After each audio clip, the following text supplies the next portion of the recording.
রাধে রাধে, শুভ সকাল বন্ধুরা। কেমন আছো তোমরা সবাই? আশা করছি সবাই কৃষ্ণের কৃপায় খুব ভালো আছো। আমরাও সবাই কৃষ্ণের কৃপায় খুব ভালো আছি।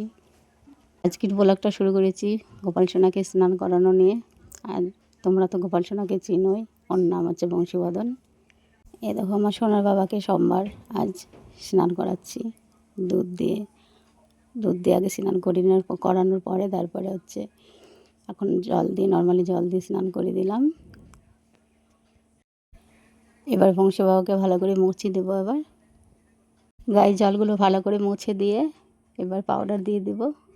সুন্দর করে পাউডার দিয়ে শ্বাস সিঙ্গারগুলো করে নেব। এবার ড্রেস পরানো হয়ে গেছে, এবার শ্বাস সিঙ্গারগুলো করে নিচ্ছি। কোমরের এটা দিয়ে দিলাম, কোমর বন্ধনটা। এখন গলায় মালাটা দিয়ে দিলাম। এটা আমার সোনা বাবা খুব ভালো, একদম দুষ্টুমি করে না, চুপচাপ দেখো শ্বাস সিঙ্গারগুলো করে নিচ্ছে বাবু হয়ে বসে। একদম বদমাইশি করবে না, বুঝলে তো?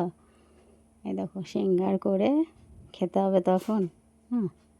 সিঙ্গার করে বাবু হয়ে বসবে, দিয়ে তো খেতে দিয়ে দেবো। আজকের হচ্ছে সকালের জলখাবারে হচ্ছে আগে শ্বাস সিঙ্গারগুলো করিনি, তারপরে খাবে। এখন ওই দেখো চন্দন ঘষে টিপটা দিয়ে নেব। ওং ভগবতে বাসুদেবায় নমঃ, ওং ভগবতে বাসুদেবায় নমঃ, ওং ভগবতে বাসুদেবায় নমঃ। এখন আয়না দর্শন করে নাও। আয়না দর্শন হয়ে গেলে কেমন সাজ হয়েছে সোনা বাবা দেখে নাও ভালো করে সিঙ্গার।